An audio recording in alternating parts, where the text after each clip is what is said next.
É a mesma lei da oferta e da procura. Então, se tem bastante trabalhador num país, numa sociedade, não precisa se fa fazer uma regulamentação, se põe, não, a tua força de trabalho é tanto, eu pago isso, se não quiser, vai embora. Mas se tiver o pleno emprego, aí ele paga aquilo que o trabalhador exigir, porque eu não tenho outro emprego, outro empregado para o trabalhador para me substituir, porque está todo mundo trabalhando. Então, se tu não pagares o que eu quero, eu vou me embora, vou para outro lugar. Aí o patrão é obrigado a pagar. Então, essa questão, né, é muito importante, a questão do desemprego. Então, no sistema capitalista, o desemprego não acontece porque os desempregados é que forçam o preço do trabalho para baixo. A, a pressão dos trabalhadores desempregados, do desemprego, é muito grande. E eles mesmos se oferecem para trabalhar por qualquer preço, por qualquer quantia. E é por isso que a mão de obra ela baixa se tem bastante trabalhador desempregado se oferecendo no mercado. Essa é a relação da oferta, a lei da oferta e da procura que funciona. É uma lei que funciona no mercado capitalista. No mercado socialista é diferente, não tem mercado, né? É diferente a relação lá, comercial, etc. O que acontece? As pessoas trabalham porque é através do trabalho que elas se realizam, é uma questão humana. Então, um governo quer que todos estejam trabalhando para que não fique ninguém vadio, para que ninguém seja vadio, para que nem tenha que viver parasitando os seus parentes ou parasitando outras pessoas ou roubando para poder sobreviver. Então, ele trabalha, ele tem o seu trabalho que lhe dá dignidade. Eu trabalho, eu faço jus ao meu salário, né? Mas no sistema capitalista não é isso que preocupa os patrões. Os patrões querem é pagar menos, o mínimo possível. Por isso que nós temos um salário mínimo, que é mínimo, que não chega nem a R$ 1.000, é 965. É o salário mínimo aqui no Brasil, hoje. Isso graças aos aumentos que o Lula fez, né? E que agora, com o governo golpista do Temer, a ideia é desfazer essa queda do preço da mão de obra, da força de trabalho, para que ela vá decaindo em relação aos preços inflacionados das mercadorias. A União Soviética também resolveu o problema da fome. A União Soviética, ou seja, o sistema socialista, resolveu também o problema de moradia para todo mundo. Demorou, claro que demorou, mas resolveu. As pessoas no socialismo gastam 2% do seu ganho com a casa própria. Todos têm possibilidade de comprar a casa própria ou de pagar um aluguel, e é em torno de 2% do seu salário, só 2%. Aqui no Brasil, geralmente é mais da metade, né, o que nós temos que pagar de aluguel. A diferença de salários, por exemplo, no sistema socialista, é entre 5 a 6 vezes. Eu ganho 10 e o salário mais alto é 50 ou 60. 5 vezes mais ou 6 vezes mais. Ou ministros, ou artistas, seja lá o que for, ele não pode ganhar mais do que 5 ou 6 vezes.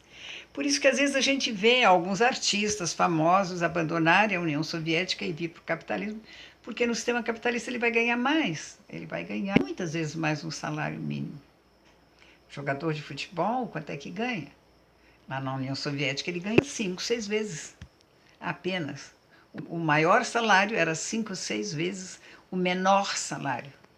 Dizem 5, que eu peguei como sendo, mas é ou 6 vezes, né? Tem aqui uma comparação, foi feito um estudo pelo Banco Mundial. O Banco Mundial, não é da cabeça da Marlene que eu estou tirando esses dados, não. É o Banco Mundial que fez uma pesquisa e chegou a essas conclusões. Uma comparação entre Cuba, regime socialista, e Estados Unidos, regime capitalista e imperialista. Ou seja, um país imperialista, ele tira de outros para aumentar a sua riqueza. Então, os Estados Unidos, por exemplo, é um país que não deveria ter nenhuma criança morando na rua. Não deveria, mas tem. E bastante.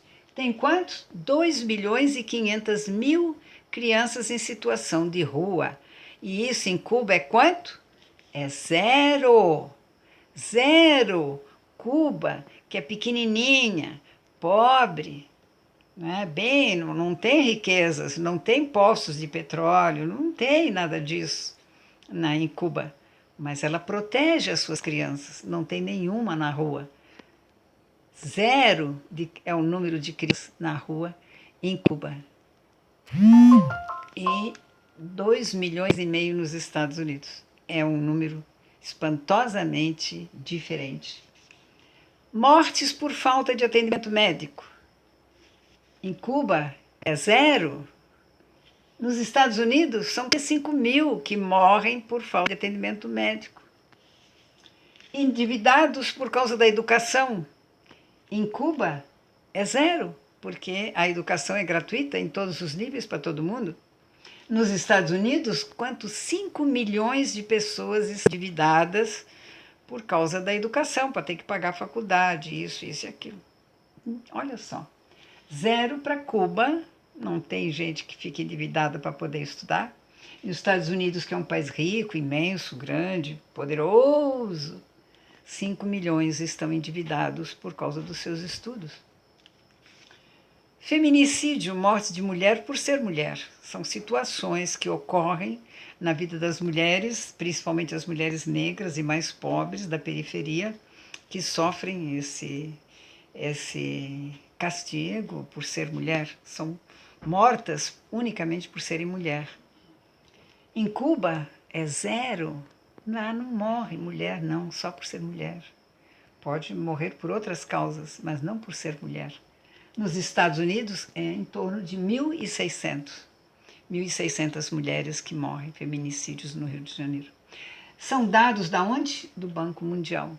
Não sou eu que estou trazendo porque eu acho bonito. Isso é real, isso é verdadeiro.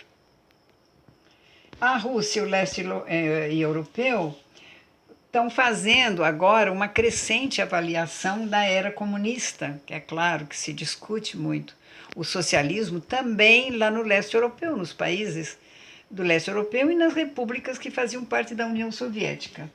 E essa avaliação é muito positiva para o socialismo, para o tempo do socialismo, da era comunista. Então, quais foram os dados encontrados? Os alemães da banda oriental da Alemanha, né? 76% avaliam positivamente o socialismo, como foi o socialismo lá, na Alemanha Oriental.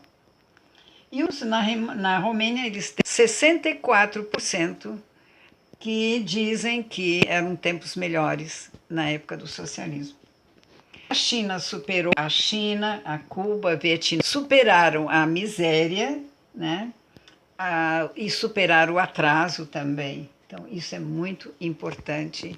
Então, esse é o balanço dos socialismos e serve de fundamentação para a gente saber e discutir se é bom esse caminho, é melhor o outro.